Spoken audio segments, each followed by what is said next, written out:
Salut à tous, aujourd'hui j'ai décidé de faire une vidéo un petit peu différente. J'ai envie de vous montrer tous les types de Monstera qu'il y a.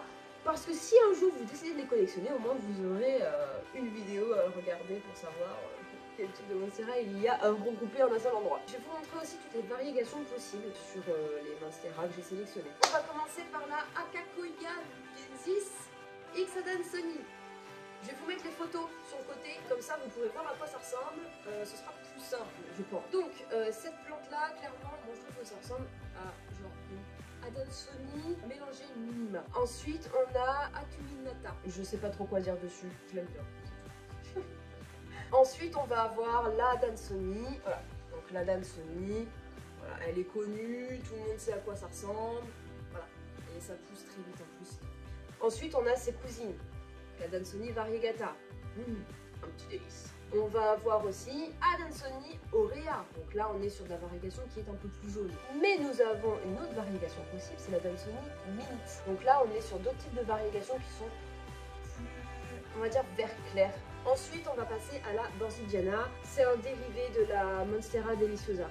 Il y a 2-3 choses qui permettent de les différencier, c'est minime. Clairement, les deux, on les met à côté de loin, c'est les mêmes. C'est identique. Mais ça reste quand même une dérive. On va avoir aussi la Borsigiana variegata, forcément. Hein, voilà.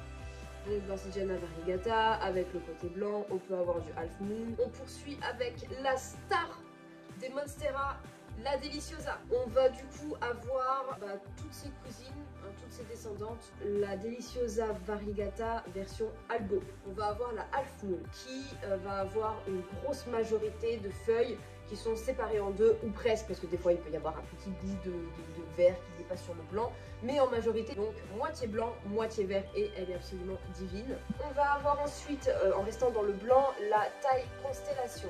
On va être plus sur une espèce de splash de blanc comme ça qu'on va avoir sur la feuille. Ensuite on va avoir la mint, comme la Adansoni mint. On a la variegation mint sur la Deliciosa également. C'est assez sympa, voilà, donc on est sur du vert clair. On a aussi la green on green. Donc là, c'est très rare. Honnêtement, j'en ai jamais vu. Donc on est sur une feuille verte basique avec une petite variegation d'un autre vert dessus, en fait, tout simplement. On a ensuite la tricolore. Celle-là, un bijou.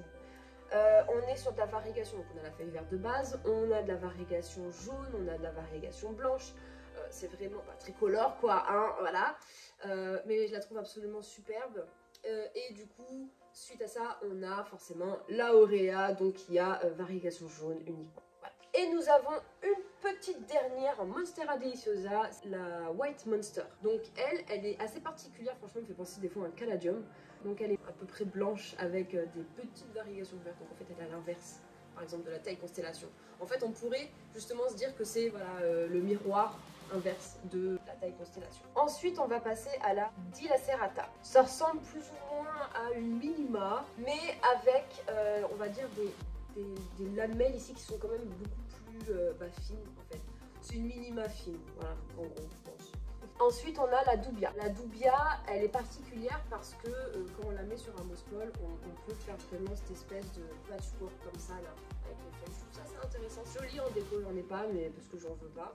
Mais je la trouve assez sympa. Voilà. Ensuite, on va avoir l'esqueleto. Alors, comme son nom l'indique, elle ressemble à un squelette en fait, puisqu'on a la feuille avec d'énormes fenestrations. Elle ressemble à une oblica, sauf que les feuilles de l'esqueleto sont assez grandes, elles sont vraiment grandes. On ne voit pas forcément sur les photos, mais il y a vraiment des différences de taille en fait entre les feuilles. L'esqueleto, elle est vraiment très grande, tandis que une oblica va être plus petite. On la verra après parce que j'ai rangé les plantes par ordre alphabétique. Donc esqueleto, voilà, on a de très grosses fenestrations, vraiment une toute petite partie finalement de feuilles en fait, hein, vu qu'on a que des trous.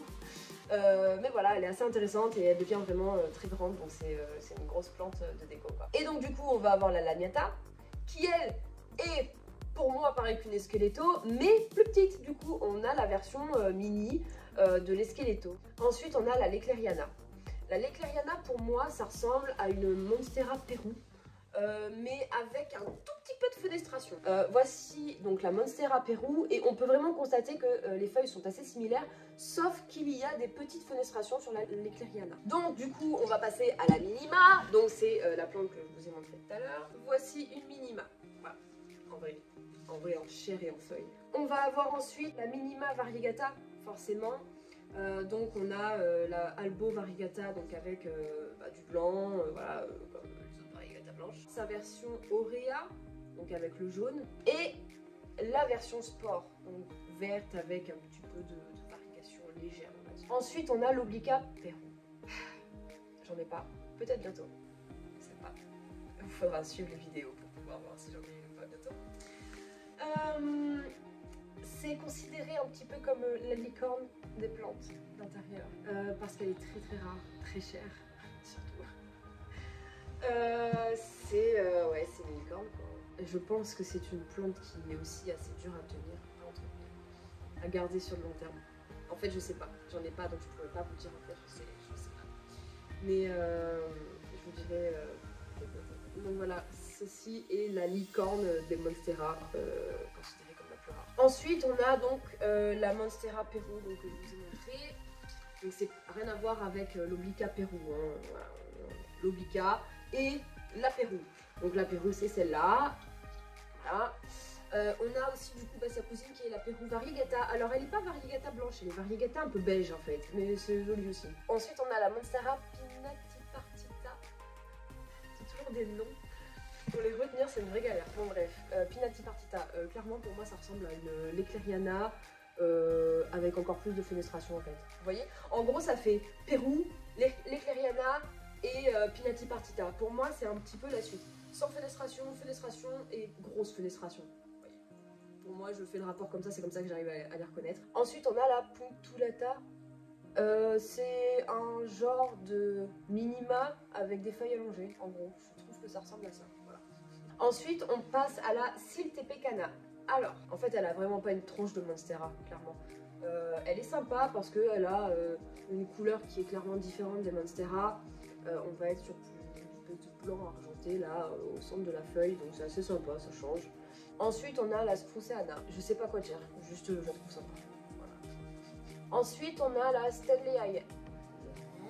La Stanleyana, si vous saviez, comme j'ai galéré à le dire, elle a des feuilles, comme vous pouvez le voir, elle a des feuilles fines, allongées, et avec, on dirait un peu des espèces de mini variégations blanches dessus. On a sa cousine aussi, donc forcément la Stanleyana Variegata, qui du coup, elle a plus... En fait, je trouve plus jolie même la version Variegata que la version classique. En fait, la version classique, j'ai l'impression qu'on lui a juste, genre, je sais pas, on a fait de la peinture à côté, et il y a des taches qui sont faites dessus. La Stanleyana, donc du coup Variegata, je la trouve plus jolie, plus harmonieuse, je sais pas, elle est plus mignonne quoi. Et nous allons terminer avec la Subpinata. Qu'est-ce que je peux dire dessus? Ben c'est une minima qui ressemble à un palmier, en gros.